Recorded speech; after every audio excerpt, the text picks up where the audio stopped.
Alors c'est pratiquement du jamais vu, je vous mettrai cette information ici. Je me demande si BYD avec sa plateforme d'ailleurs 3.0 n'arrive pratiquement pas à faire ça, c'est-à-dire une plateforme qui va de la citadine jusqu'à un gros 4x4 on va dire, en tout cas on va en parler de ceci.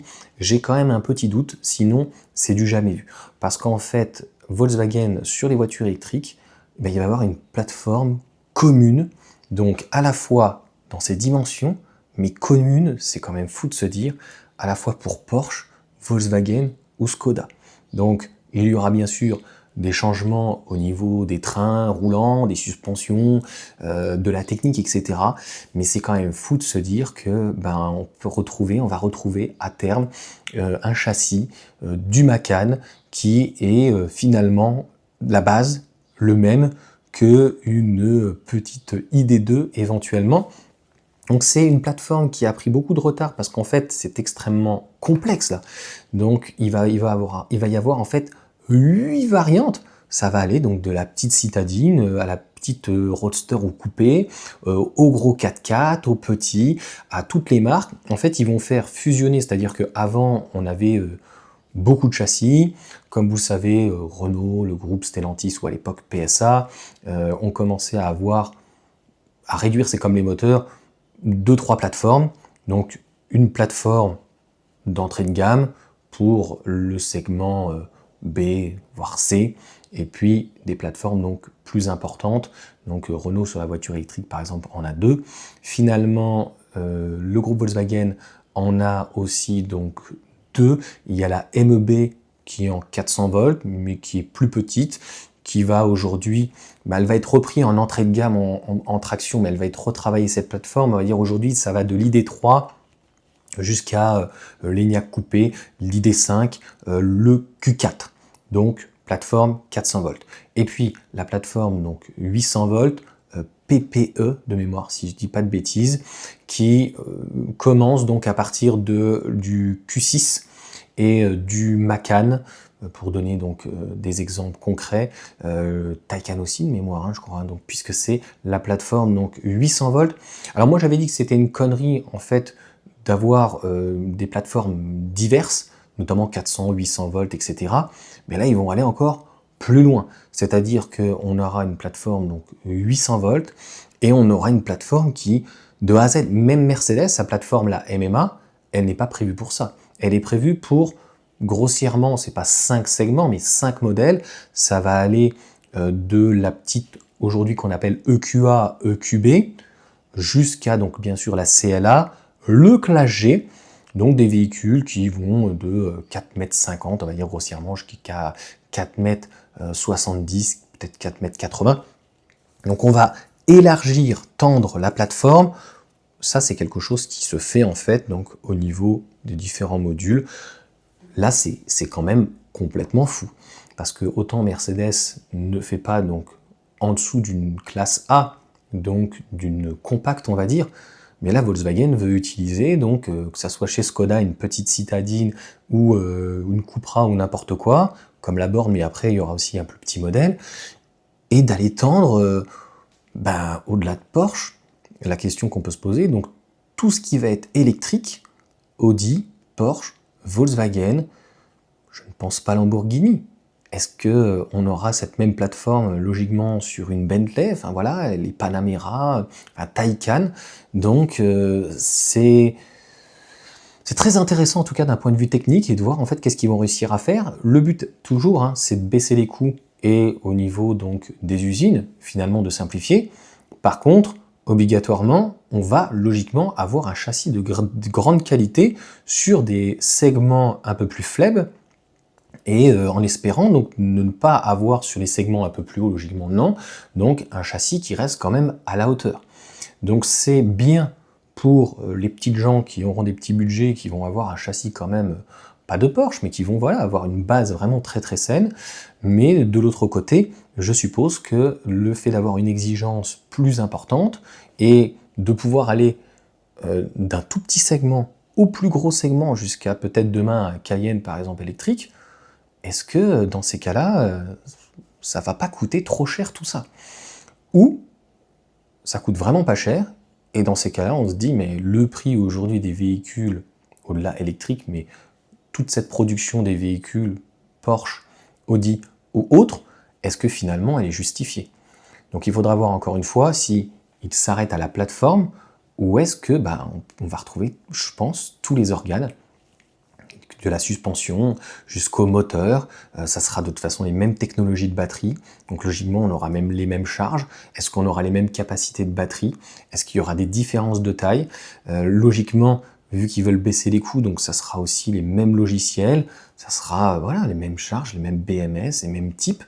Donc finalement, comme je le dis depuis très longtemps, pour le groupe Volkswagen, et d'ailleurs c'est Stellantis aussi, c'est un peu pareil, eh bien on achète une marque, on achète une image, donc c'est bien pour les économies du groupe Volkswagen, mais en termes d'image, sur un véhicule électrique, se dire que finalement, on a 70, voire 80% peut-être des pièces qui sont au-delà d'origine Volkswagen ou Audi, hein.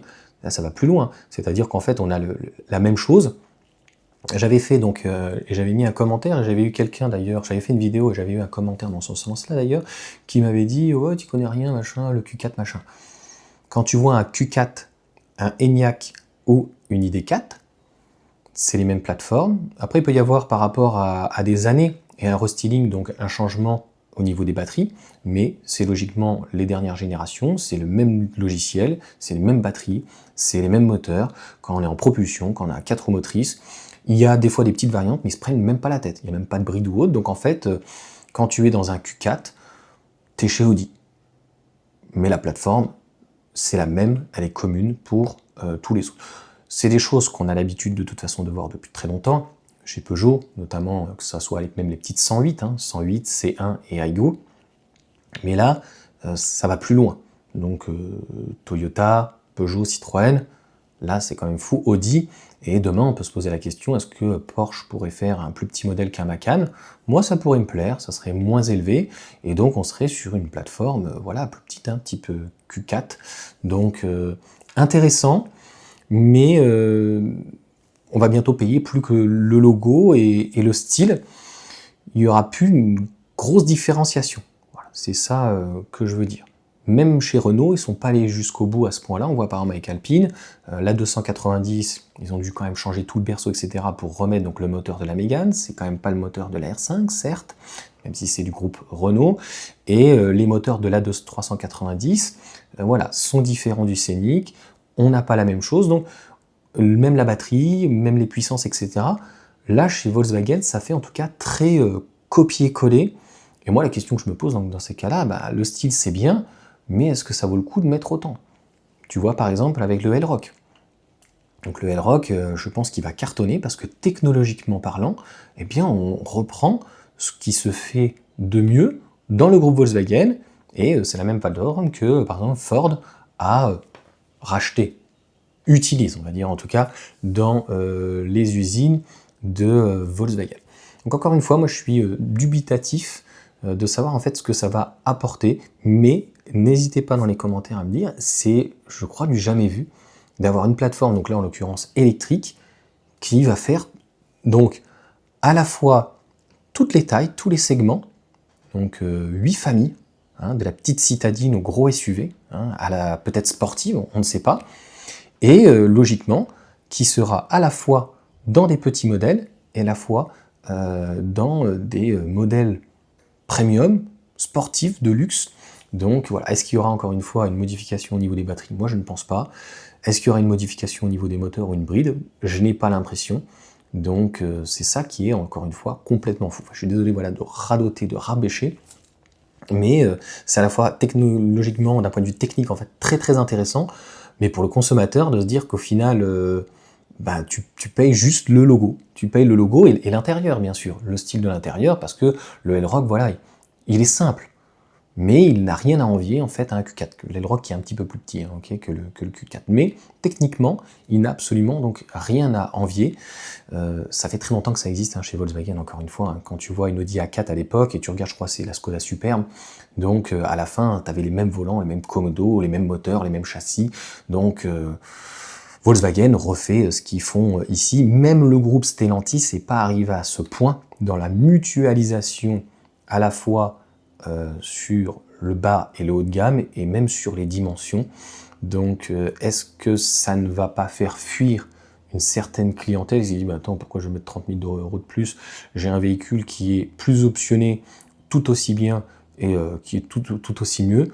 Bon ben voilà, j'aurais pas une Porsche et puis c'est pas grave quoi, tu vois, mais en gros la question en fait peut se poser parce que quand tu prends le Elroq de chez Skoda full option, il est quand même très joli et 4 roues motrices et tout, il est vraiment quand même très très bien et il a rien à envier en fait à ceux qui sont clairement donc au-dessus. Donc je pense qu'encore une fois, c'est à la fois techniquement une force, mais d'un point de vue commercial, si les gens s'en aperçoivent,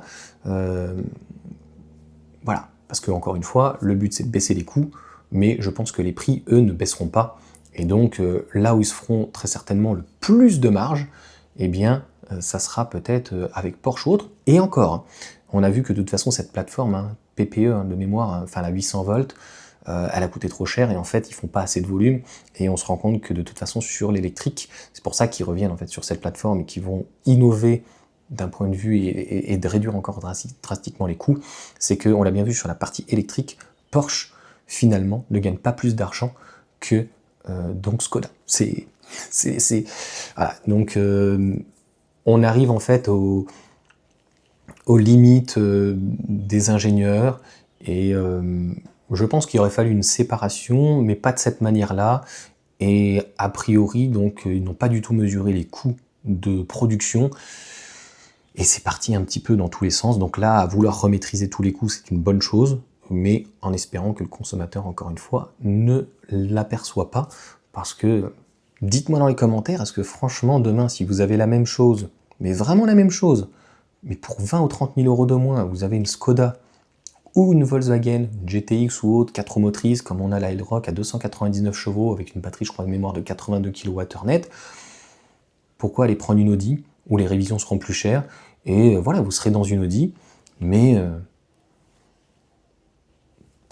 n'y aura pas plus, c'est tout, voilà, c'est du home staging, c'est juste en fait, voilà, bon, tu me diras, c'est un petit peu comme les hôtels, hein, hôtel Ibis, tu vois, t'as les hôtels budget, les hôtels machin, donc peut-être qu'à ce moment-là, je me trompe peut-être qu'il y a une clientèle éventuellement pour être surclassée. Ça me fait penser au C5, 3008 et DS7. C'est vrai que les gens qui sont dans les DS7, tu vois, ils aiment bien être surclassés, alors qu'au final, c'est exactement la même voiture, même châssis, les mêmes volants, c'est les mêmes reprises, etc.